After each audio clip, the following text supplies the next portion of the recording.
Hello, my name is Josh Atkinson, and you have once again stumbled upon my oil painting YouTube channel.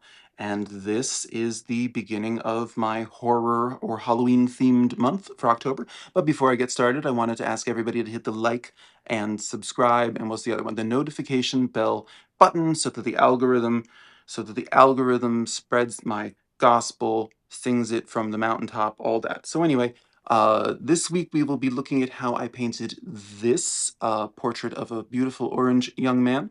When I was a child, I had orange bowl cut and gaps in my teeth, and people called me a jack-o'-lantern. But look at me now. Let's do the time lapse. So here is our source image. You can see it's a different background, and here's our time lapse.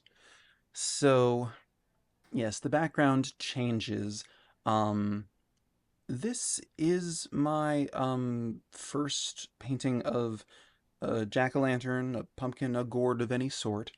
Um, and I didn't think that it would be anything super like I don't know, I just didn't really think that there would be any big challenge to painting this still life subject other than the regular challenges of making any painting look good. But it wound up being a little confusing, and I'm going to try to explain the choices that I make.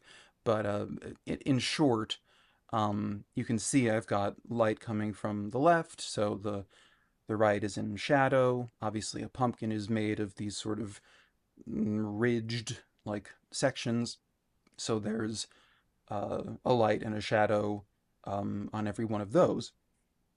But typically, when you would paint something as a still life subject, and let's say it was, well, let's say it was an uncarved pumpkin, then you would just be the lightest light would probably be the highlight on the lit side, the left side in this case, of the pumpkin. But with this one, he's got, so I'm gendering him, forgive me. They've got candles inside, so the the brightest color, well, let's stick to tone value. The lightest color is inside of it. So that was confusing. I find myself a little like having to retool my choices of background, my choices of the body tone of the pumpkin itself. Because I guess like I guess I'm starting now to lighten it up on the inside.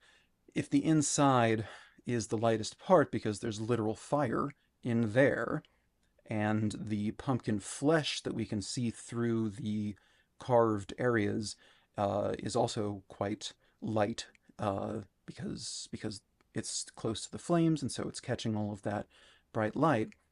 Then you kind of have to make the surface of the pumpkin maybe a little darker than you see it.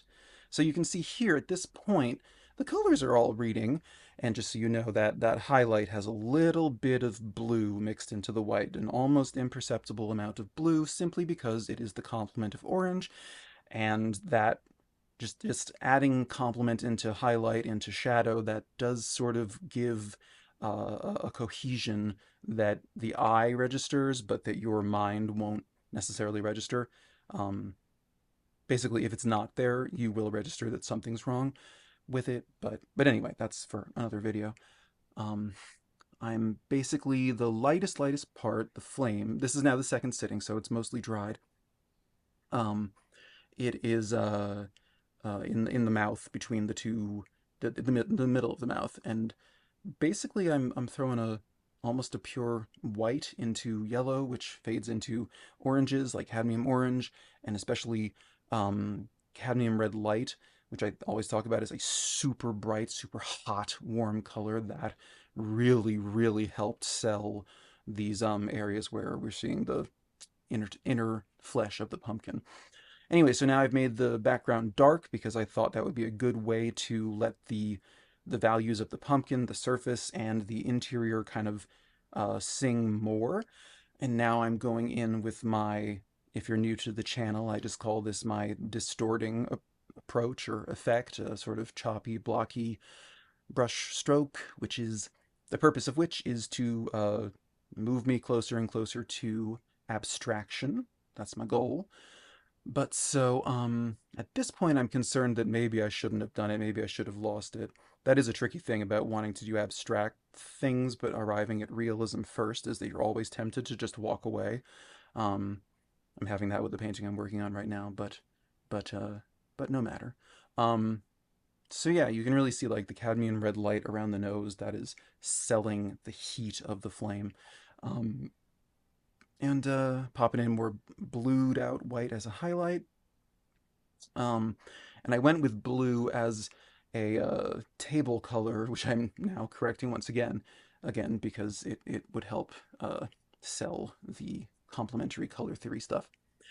But I decided that it was, I I actually don't remember what I decided. I'm recording this October 6th, but the blue was, I don't know, somehow I guess it was creating not, maybe it was taking away, I don't know, what am I trying to say? I think having a neutral background, which I'm basically making out of very faded ultramarine blue and like yellow ochre and stuff like that, and titanium white, of course, and making it choppy, but a different kind of choppy to separate it from the subject and make it the background and the surface. Um, I guess the blue was just, I don't know, I guess the distinction between the inside color and the outside color was maybe too similar with the blue, and so I lightened the background. That's probably what it was.